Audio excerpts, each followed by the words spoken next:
এই বিশিক চাঁদপুর শিল্প এরিয়ার মধ্যে যদি একটি সাব স্টেশন এবং একটি ফিটার করা হয়, তাহলে শিল্প মালিকরা উপকৃত হবে, শিল্প কারখানার বৈদ্যুতিক সমস্যা অনেকটা সমাধান হবে। সাম্প্রতিককালে যে তীব্র দাবদাহ দেখা দিয়েছে, এর কারণে বিশেষ শিল্পনগরীতে বিদ্যুৎ বিভ্রাট বেশ ভালো একটা আকার ধারণ করেছিল।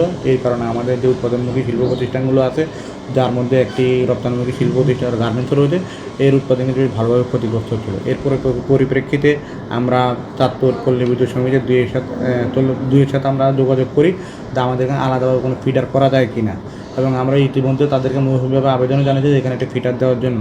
যেহেতু এখানে গার্মেন্টস, কোল্ড স্টোর সহ অনেক শিল্প কলকারখানা আছে, সেখানে বিদ্যুতের ব্যবহার অপরিহার্য ভূমিকা পালন করে।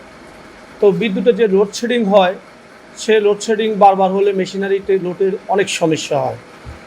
যেহেতু একটা শিল্প কলকারখানা, এখানে অনেক শ্রমিক কাজ করে এবং অনেক লোকে জীবিকা অর্জন করে শিল্প কারখানার মাধ্যমে, সেহেতু শিল্পের উন্নতি সাধনের জন্য এবং শিল্প কারখানায় কাজের উন্নতির জন্য ওয়ালটন ফ্রিজ কিনে অনেকের মতো আপনিও হয়ে যেতে পারেন মিলেনিয়াল।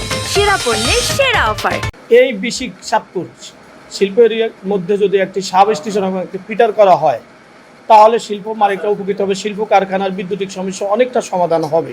আমরা চাঁদপুর বিসিকের জন্য একটা ফিডারের ব্যবস্থা চাচ্ছি অনেকদিন ধরে, দীর্ঘদিন ধরে এটা আমাদের দাবি ছিল। আমরা চাঁদপুর বিসিকের মাধ্যমে চাঁদপুর পল্লী বিদ্যুৎ সমিতি 2কে অনেকবার অনুরোধ জানিয়েছি। এখন সর্বশেষ ওনারা বলছে আমাদের এখানের জন্য একটা ফিডারের ব্যবস্থা করবে। তবে অতি দ্রুত যদি ফিডারের ব্যবস্থা করে, তাহলে আমরা খুবই সফলভাবে উৎপাদনটা কার্যক্রম ব্যাহত হবে না। আর ভবিষ্যতে ওনাদের জন্য আমাদের যে পরিকল্পনা আছে এবং সেটা অনুমোদন করা আছে, ওনাদের লোড যদি বৃদ্ধি পায়, তাহলে ওনাদের জন্য আমরা আলাদা একটা সাবস্টেশন করব। সাবস্টেশন করলে ওনারা নিরবিচ্ছিন্ন বিদ্যুৎ পাবে। বর্তমানে ওনাদের লোড আছে 0.8 মেগাওয়াট, আর একটা সাবস্টেশনের মিনিমাম ক্যাপাসিটি হচ্ছে 5 MVA। 5 MVAতে মিনিমাম 2 থেকে 2.5 মেগাওয়াট, 3 মেগাওয়াট বিদ্যুৎ হলে সুবিধা হয়। আমরা ওনাদের সাথে যে বৈঠক করি, সেই বৈঠকগুলোতে এই বিষয় নিয়ে আলোচনা করা হয়েছে। আমাদের রিকোয়েস্ট থাকবে ওনারা লোড বৃদ্ধি করুন, আমরা ওনাদের জন্য আলাদাভাবে সাবস্টেশন করে দেবো এবং ওনারা নিরবিচ্ছিন্ন বিদ্যুৎ সরবরাহ পাবে।